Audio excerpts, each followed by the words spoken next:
Hi friends, welcome back to Jaya svantaillu అండి. ఈరోజు బఠానీ కారం బఠానీ చేస్తానండి. డ్రీ ఫ్రై చేసి ఇలాంటి బఠానీ తీసుకొని 5 గంటలు నానబెట్టానండి. కప్పుతో ఫుల్గా తీసుకున్నానండి. ఇలాగా తలకొట్టి ఇదిగోండి, ఇలా నానేయి చూసారా. మనకు ఆ కప్పుతో తీసుకున్న బఠానీ ఇన్ని బఠానీ అయ్యాయి. నానిపోయాక త్రిబుల్ సైజ్ వచ్చింది చూసారా. నీళ్ళు తీసేయాలండి. మనం నీళ్ళు వడకపెట్టేసుకొని కడిగేసి 2 సార్లు కడిగాను ఆల్రెడీ.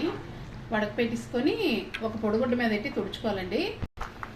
చూసారండి, ఇలా ఆరబెట్టేసుకున్నాం. క్లాత్ మీద వేసి ఇలా కామిస్తే మొత్తం తడంతా పోయింది. ఇలాగా డ్రైగా అయినప్పుడు మనం ఫ్రై చేసుకోవాలండి. ఆయిల్ పెట్టుకున్నామండి, మరిగింది. కొద్ది వేసుకున్నాం కానీ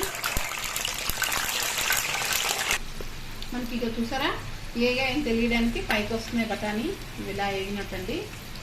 మనం పైకి వచ్చిన బఠానీ అలా తీసుకొని పక్కన పల్లీలు వేసుకోవచ్చు.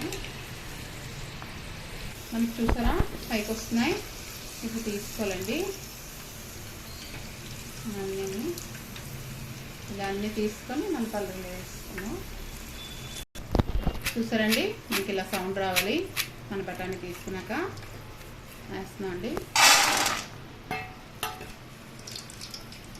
అండి చూసారా ఎలా ఎగాయో మనకి బఠానీ.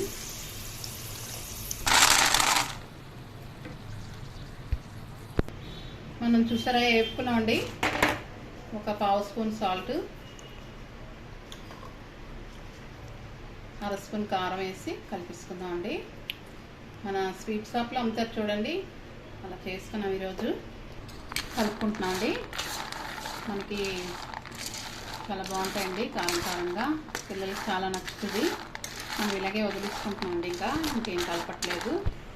మన కారం బఠానీ చూసారా, మన స్వీట్ షాప్ స్టైల్లో చేసుకున్నాం ఈరోజు.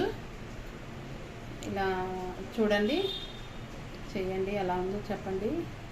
నచ్చితే లైక్ చేయండి, షేర్ చేయండి, సబ్స్క్రైబ్ చేయండి, కామెంట్స్ పెట్టండి ఎలా ఉందో. బాయ్ ఫ్రెండ్స్, నెక్స్ట్ వీడియో కలుద్దామండి.